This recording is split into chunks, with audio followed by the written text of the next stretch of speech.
Well, good morning.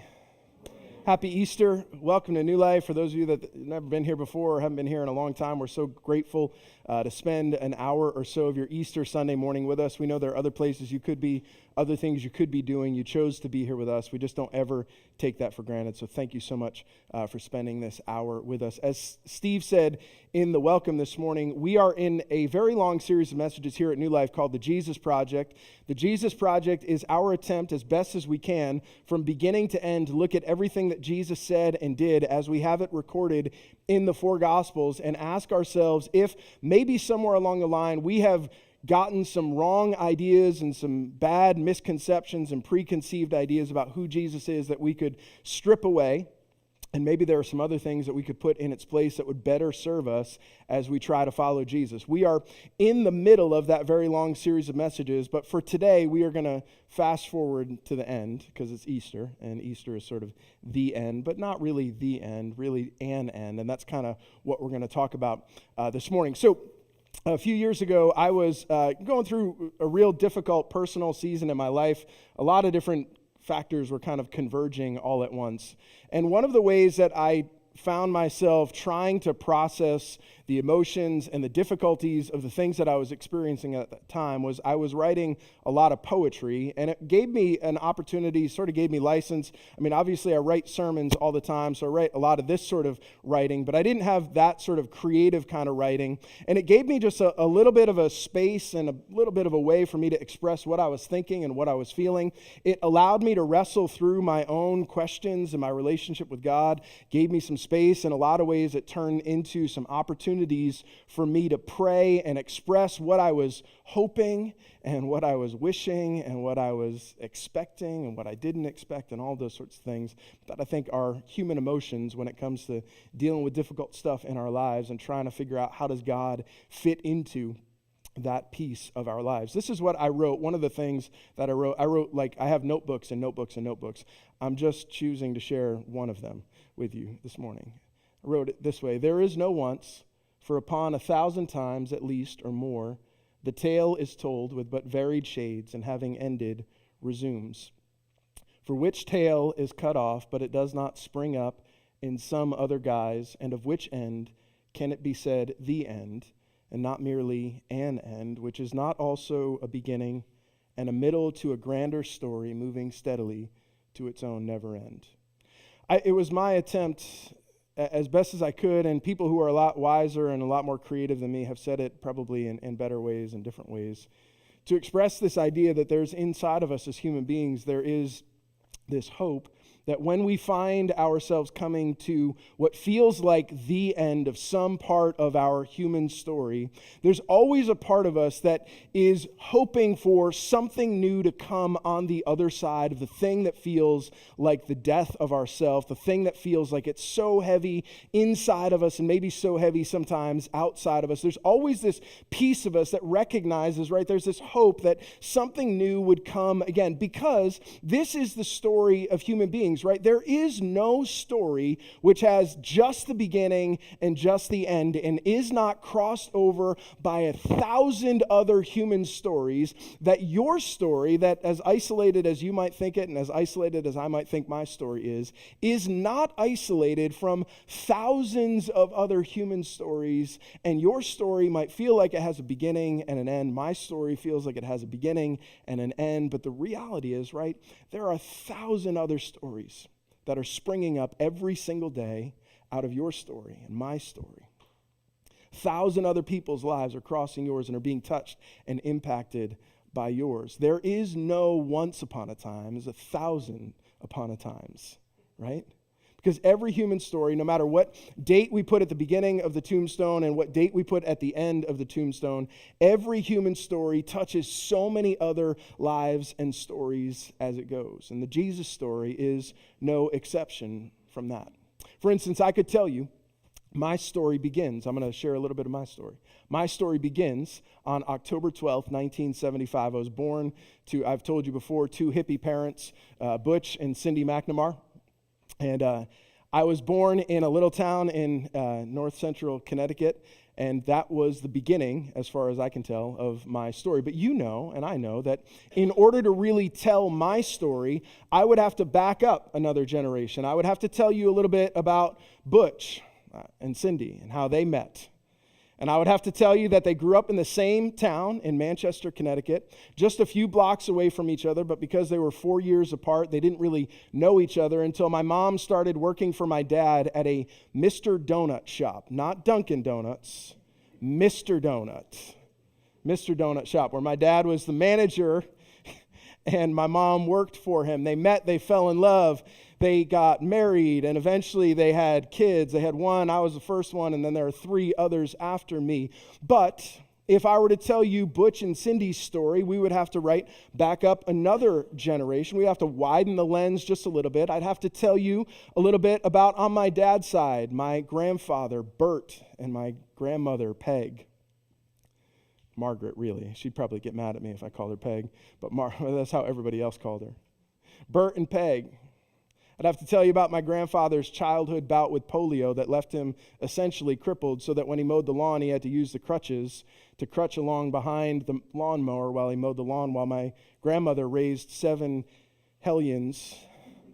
They would tell you that that was true, inside the little house on Woodland Street where they grew up. And to tell you the story about Cindy, I'd have to tell you about Bill and Evelyn Livingood. And I'd have to tell you about how Bill came home from World War II, a newly minted veteran released as a prisoner of war, came home, was driving through a little town in northeastern Pennsylvania called Tafton, passed by a place called Seeley's Landing on the shores of Lake Wallenpaupack, and his eye was caught by a bathing beauty, as he had said before, my grandmother, Evelyn, and how they met and married and moved to Connecticut and raised 3 kids in a house on Oliver Road, again, just a few blocks away from Woodland Street, where these 2 paths may never have connected, except for Mr. Donut. But if I were going to tell you those stories, right, we'd have to widen it out, one lens for, I'm not going to do my whole family history. This is the last generation that we're going to tell. I'd have to tell you about the Bowlers on my dad's side, and I'd have to tell you about the Seeleys on my mom's side, and I'd have to tell you their stories. And what we would find, right, is that as we start to widen out the story, the further and further we go back from what we think is the beginning and the end, we recognize my story is not the beginning and it's not the end. It's just a middle piece in a very long, very extended story that thousands and thousands of other lives have crossed over. What I love and appreciate about the way the gospel writers tell the story of Jesus is that they tell it as a very human, very connected story. They don't tell the Jesus story as if it was just this isolated moment inside of history that just kind of dropped down and something extraordinary happened and then never touched and never connected and never crossed over the lives of any other human beings. But they tell the story of one life that intersected with thousands of other lives that has resonated down to the point where a couple thousand years later, literally, it has intersected with billions of lives in the story of this one person. All the gospel writers tell us this, that in the last week of Jesus' life, he rode into the city of Jerusalem on the back of a donkey. And he was acclaimed and heralded by the crowds of people that had gathered for the feast in the city of Jerusalem. They said, "Hosanna, blessed is he who comes in the name of the Lord. This is the one that we expect to come and bring our rescue and our redemption. This is the one that we have been waiting for and longing for." But even while Jesus rides into the city on the back of the donkey, there's dissension even inside of his own inner circle. There's one of his 12 disciples, Judas, who is dissatisfied and disgruntled with Jesus. Jesus is not fulfilling his messianic expectations. He's not doing the things that he's supposed to do. He doesn't show any signs of gathering an army and swords and a military conquest that would drive the Romans out of Jerusalem. He's not doing any of those sorts of things. And so he has decided that while the Jewish leaders are seeking to arrest Jesus, he will be the one who turns Jesus over to the religious leaders.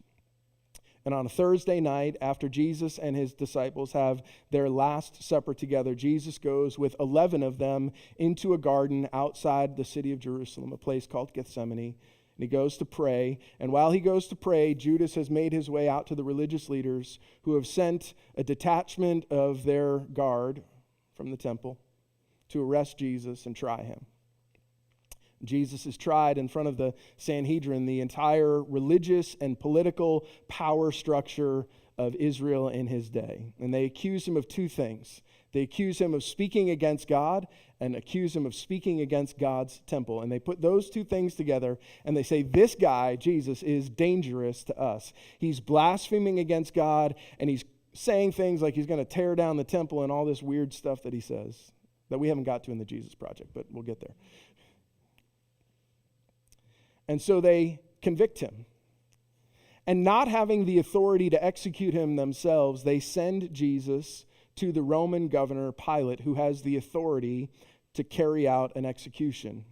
But when they send Jesus to Pilate, they don't send him and say, he blasphemed our God and he spoke against our temple. What do they say? This man claims to be the king of the Jews. Because Pilate, Caesar, Rome, they don't care about your little temple squabbles. And they don't really care about which God you worship and what you say about which God. What they care about is keeping peace everywhere. And they know that these people who live in this Jerusalem area are notoriously difficult to control. And so what they decide is when they send Jesus to Pilate, they say, this person is a threat to Caesar. He claims to be the king of the Jews. And Pilate interrogates him, sits him down, asks him all the questions, comes away feeling like there's no basis for the charge that the religious leaders have presented against Jesus. Say, I don't find any basis for the charge to execute him like you want me to. He doesn't seem to show any signs, like Judas has already seen, of some military revolution. There's no swords. There's no angry mobs anywhere. He just seems to be a regular old peasant preacher causing trouble for you, but not for me. The religious leaders insist and persist in asking for Jesus' execution to the point where Pilate finally consents, washes his hands, and says, I'll carry out the order to execute him, but his blood is not going to be on my hands, it's going to be on yours. And so he calls for the soldiers to come and lead Jesus away. They beat him. They mock him. They place a crown of thorns on his head and a robe around his shoulders. They bow down before him and they say, Hail to the King of the Jews, which is just a mockery of that title, because they know, if they're good Roman soldiers, who the real King of the Jews is. It's Caesar. And this guy that is claiming some sort of political power is going to be hung on a cross and executed. And so he is. They place the beam of the cross on his shoulders. They have him carry the cross outside the city. They nail his hands to the beam. They place the beam on the post. They put the post up against the Jerusalem sky, and there they watch him die. While the crowds of people, festival goers into the Passover feast in and out of Jerusalem, ridicule and mock the man who hangs there with a sign over his head that says King of the Jews. And there he dies. And as far as anyone could have told, that is the end of the Jesus story. The disciples go to Pilate and they beg for Jesus' body. Pilate releases the body and they bury him in a borrowed tomb not too far from where he's crucified. And they wait because that next day is the Sabbath day and they can't finish the preparations for their burial. And so early on Sunday morning, some of the women who are part of that group of Jesus' first disciples go to the tomb seeking Jesus of Nazareth and seeking to place a period at the end of his story. Bury him. And then the short-lived and really beautiful thing that they thought was going to rescue and redeem themselves and their people has come to the end. They come early on that Sunday morning. And they find a young man sitting beside an empty tomb with an open mouth and a stone rolled away. And in the most understated way, the angel announces to these first disciples of Jesus the most earth-shattering thing that maybe has ever been spoken. Here's how it goes. You seek Jesus of Nazareth, who was crucified, period. He has risen. He is not here. That's it. Okay, we can all go home. No, I'm not going to let you go quite yet. You seek Jesus of Nazareth, whose story came to an end, the end, as far as you could tell, on the cross. But what I want you to know is he has risen and he is presently not here. Something new has sprung up in its place. And what the women hear, and then what they run back to tell the men who are hiding in the upper room, very bold and brave of them, is that the cross was not the end, it was just an end. That it was also the beginning, and it was also the middle of a much larger story of God's redemptive movement in the world, which had begun with Israel and now had come to its fulfillment in the suffering of Jesus. And the resurrection of Jesus for them, what they heard that first Easter Sunday morning, was the truth that a moment that looked to be the end was simply an end, an event which had much larger and much more symbolic meaning for that moment, which isn't to say that it was just a metaphor and it's just a symbol and it's just, some sort of interpretive kind of trick of these first gospel writers, but that they believed that this moment had marked the fulfillment of everything that God had been doing in the world, and that it had been punctuated with the resurrection of Jesus. And because that moment had happened, everything in their lives had shifted. And the way that you can tell what they did with this story and with this sort of thing that they came to realize on that first Sunday morning is you can just look at what they did from that moment forward. Because within just a few months, these disciples who are hiding in the upper room find themselves declaring as widely and boldly as possible this truth, that the cross was not the end, it was just an end. That what they had believed had come to its conclusion was actually springing up into a new story, that God was doing something new in them and among them and through them. And they go everywhere telling everyone that they possibly can that this Jesus who you had crucified is risen. And because this Jesus that you had crucified is risen, we believe that God has entered us into a new, never-ending story of God's kingdom among us. And they say it everywhere. They say it so widely and so boldly that they get themselves kicked out of their synagogues. They get themselves kicked out of their temple. They get themselves kicked out of and exiled from their family members and from their community. They say it so often and so frequently that the religious leaders decide that the only way to deal with them is to do the same thing that they did to Jesus, which is try to silence him. Try to put the end at an end of their story. And so they begin persecuting these first followers of Jesus, arresting them, beating them, imprisoning them, seeking at some points to execute them for their willingness to say the cross was not the end, just an end. And it's at this moment in the story that one of the key figures sort of enters the stage. His name is Saul. Saul is a good Pharisee, a devout, extremely religious man, knows the law of Moses inside and out, knows Israel's story inside and out. He's empowered by the religious leaders to go imprison and, if necessary, execute anyone that he finds who's saying stuff like this: the cross is not the end, just an end.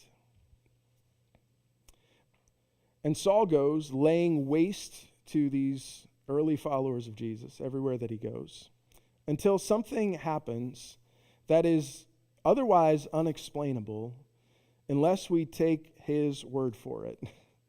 He says, I saw a vision of the resurrected Jesus. And when I saw a vision of the resurrected Jesus, I heard a voice that said, "Why are you persecuting me?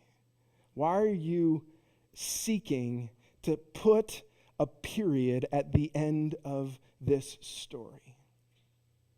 I have something different for you to do."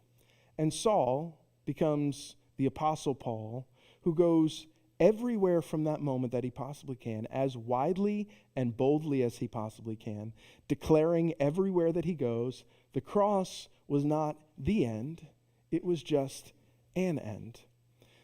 The Messiah that you crucified has been resurrected, and because he has been resurrected, we have entered into a new life, a new age, and a new moment. If I could put some words in Paul's mouth and try to distill down a lot of the letters that he writes, I would say it this way: if Messiah had come, and if Messiah had been crucified, and if the Messiah had been resurrected, then the old age has passed away and a new age has come. And everywhere that Paul goes, starting these Jesus-following communities and then writing these letters to them later, he is saying some variation of this theme over and over and over again. Romans and Corinthians and Galatians and Ephesians, all the New Testament is filled with some version of this story. The Messiah had come, the one that we had waited for, and he was executed, and we sought to put a period at the end of his story,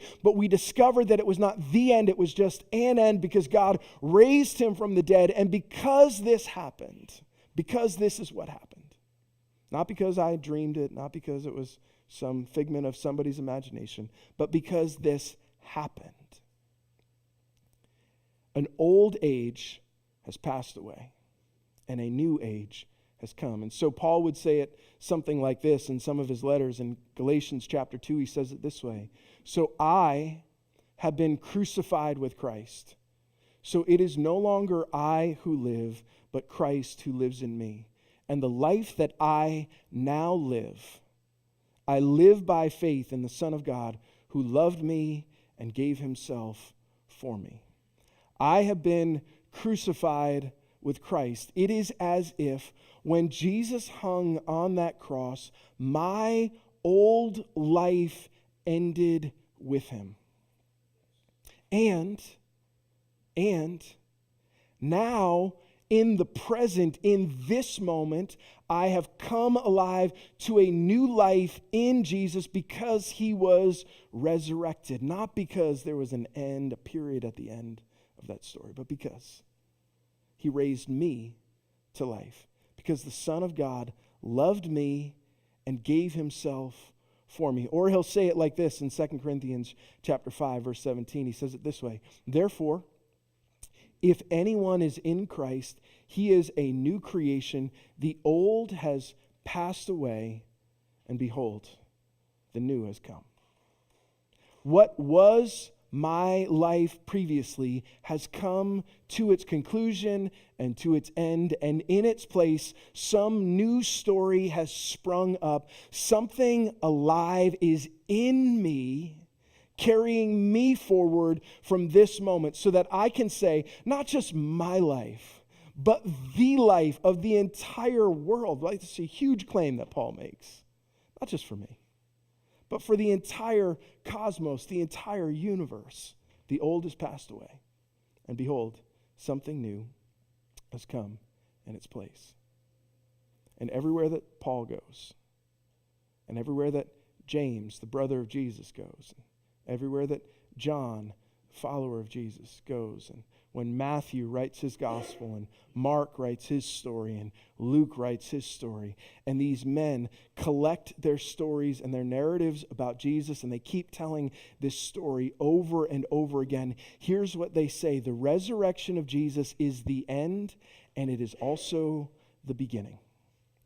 It is the end, and it is also the beginning. And what they say in so many words and so many metaphors and so many different images that they use to convey all of the things that they say about Jesus is they're saying this: the cross represents the end of a story, but it does not represent the end. It's just an end. There's something new that was springing up in its place. And so the resurrection brings to an end all of those old stories and renews all of those human stories that find themselves caught up in his wake. He does something new in us and does something new through us. The resurrection of Jesus is the end, and it is also the beginning. So they would say things like, if you are in Christ, the old has passed away and the new has come. They would say things like, I've been crucified. I died with Jesus on that cross. And then I came alive again in his resurrection. And my life is permanently shifted and altered. That the world, my world, is never the same because of this moment. And they will say that as widely and as boldly as they can until thousands and thousands and thousands and thousands of stories have crossed over that one story and have found themselves made new again in it. What they would tell you, I think, is this: at some point or another, we all come to what feels like the end. We do. We all come to a point that looks and feels like the end, period. Nothing further happens after that. And it's in those moments that we feel the weight, not just of our mortality, right, but we feel the weight just of life pressing in on us, where we wonder if there is anything new that could spring up after the death of everything that feels like it has been the thing that we held on to for our entire lives. Is there anything new on the other side? The resurrection of Jesus says there is. The resurrection of Jesus says absolutely there is life after death. And I don't mean that just in the sense of like what happens when we physically take our last breath. But what it means is that there is life after the death of yourself. There's life after the end of yourself. And it doesn't ever feel like that in the moment that leads up to it, does it? Death, however we face it, whenever we face it, does not ever feel like there's something good on the other side of it. Every death that you've ever experienced in your life has felt like the end of something good. It's felt like the end of yourself to some extent or another. We all face the end of ourselves, and then we ask, what happens next? Some of us face it in a literal way. We face it when someone sits across from us and says, here's the end. This is how long you have left. You face that with yourself, or you face that with a parent or a child or a friend or a spouse. And it feels so final. It feels like the end of everything that you've hoped for. Some of us face it when we find the end of ourselves in whatever addiction we choose to chase. We find ourselves at the end of the bottle. We find ourselves at the end of the relationship. We find ourselves at the end of the career path. We find ourselves at the end of the pursuit of possessions and the things that have captured our hearts and our affections and our attention. And we find ourselves in that place where it feels like we have come to the end of ourselves, and we stare into that bottom of that place, and we ask ourselves if there could be something on the other side. We find ourselves at the end of relationships that we've thrown ourselves into, and that we wonder, is there anything good that could come on the other side of this moment? What we find, right, is that the resurrection story of Jesus is this: there is an end, and it is also the beginning. It is also the middle of a very long story that God is telling in your life. Now, here's where I'm going to take a risk. I don't know why you came this morning. I don't. I don't know your story. I don't know what got you here. For some of you, it was because someone invited you and they promised you a great lunch afterwards, and they better pay off on it. Others of you, you came because it's Easter and this is where you go, and this is church, and it's Easter Sunday, and this is what we do. Others of you, this is regular part of your community, regular part of your life. I think, and again, I'm just going to be a little bold. I think that to some extent or another, all of us are here because the same thing that the women heard on that first Easter Sunday is still true about us. You seek Jesus of Nazareth, who was crucified. You seek the truth of that person. You seek to know who that person is and what that story was all about, and whether or not there is some greater purpose and significance in that story that could somehow affect your life and your story. You seek Jesus of Nazareth, who was crucified. And since that moment, literally billions of people have answered with the angel. He has risen. He is not here. Billions of people have found what Paul said to be true. I am crucified with Christ. So it's no longer I who live, but it's Christ who lives in me. And the life that I now live, I live by faith in the Son of God who loved me and gave himself for me. That I have found myself in Christ, and because of that, I have become a new creation. And I can tell you that the old has passed away, has come to an end, and the new has come. That is the story of Easter. That's the story of the resurrection of Jesus, which is the end, and it is also the beginning. It is the best news possible, that you can come to the end of yourself, and you can find that there is a new beginning on the other side. Would you pray with me this morning? Jesus, because of you, because of your cross, and because of the empty grave, we can face the end of ourselves. We can face it with as much fear and doubt and uncertainty as we can muster inside of ourselves, and we can find that you will meet us in that place. And so, Jesus, this morning, I pray for those of us who are sitting here today who may feel as if we are at the end of ourselves and feel as if the weight of this human life in this world is pressing down on our shoulders. I pray for those that feel that this moment, that they would find that the resurrection is the end of themselves, and it is also the beginning of a new life in you. And so, Jesus, today,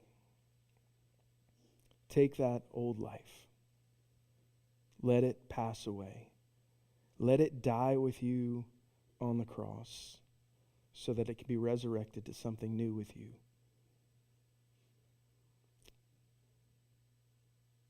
Our hope for life beyond death, not again just the bounds of this world, but life beyond the death of ourselves, is in you, Jesus. And we declare that today. It's in your name that we pray. Amen.